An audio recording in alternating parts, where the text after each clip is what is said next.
You log into your tax portal, you submit your documents, and a green checkmark appears. Success. But as that screen flashes, an automated collection sequence wakes up in the background, targeting an account balance that hasn't been updated yet. This is the compliance soft lock.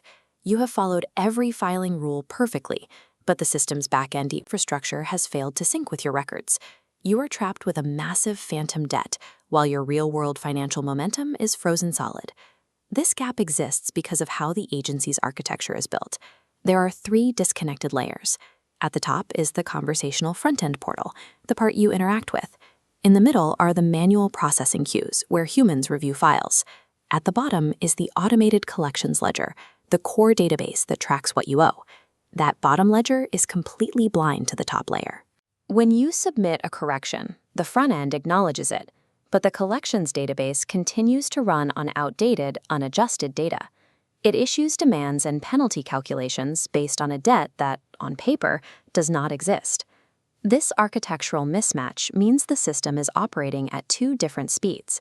While the user-facing side tracks your progress, the backend continues to execute statutory penalties based on the old ledger. To see how this breaks down, look at the federal foreign tax credit. This ensures Canadians working abroad aren't taxed twice on the same income. Because the credit requires an exact data match, a simple clerical error, like leaving a foreign tax box blank, causes the entire assessment to fail.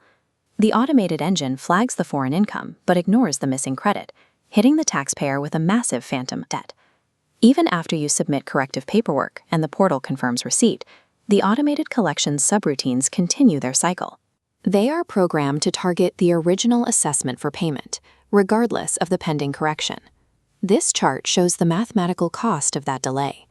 The prescribed interest rate for overdue tax is currently 7%. Because that interest compounds continuously every single day, a $40,000 phantom debt will swell by hundreds of dollars over a standard 90-day processing lag. If the original return was filed late, the system adds an 11% late filing penalty. This surcharge is applied immediately to the fabricated balance, compounding the financial friction before a human ever reviews the file. The state's ability to calculate and compound interest operates at the speed of its code, which is currently moving much faster than its ability to process human corrections. In late 2025, the CRA launched a generative AI chatbot beta. This tool produces fluent, reassuring summaries that promise the agency will adjust your interest once the reassessment finishes. It sounds official, but these AI-generated conversations have 0 legal standing. Relying on these informal summaries is a risk. While the AI provides comfort, the automated collection system continues to compound interest daily.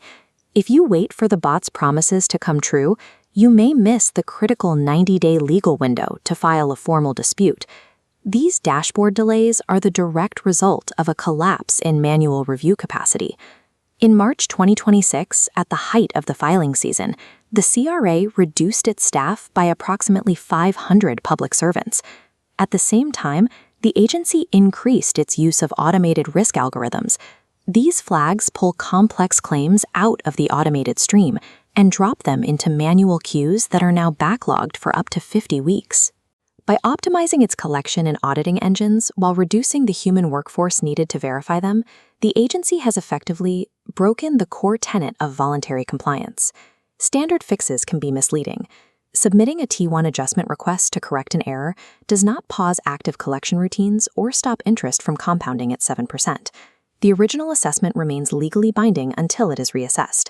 Survival requires a specific multi-step response. First, calculate the true post-credit liability, what you will actually owe once the credit is applied. Remit that specific amount immediately. This minimizes the base of the compounding interest and demonstrates good faith for future relief reviews. Second, use the Manage Balance utility in the portal. Setting up an independent payment arrangement through this tool prevents the system from initiating aggressive measures like bank levies or wage garnishments. To stop the collections process by force of law, you must file a formal notice of objection, Form T400A, within 90 days. This triggers a provision in the Income Tax Act that prevents the agency from seizing assets while the debt is under dispute. Once the adjustment is finally processed, The last step is to file Form RC-4288 for taxpayer relief. You must provide a meticulously documented timeline of the agency's delays to secure a retroactive waiver of the phantom interest. Until the government integrates its front-end communication with its back-end financial ledgers, the burden of this architectural mismatch falls on you.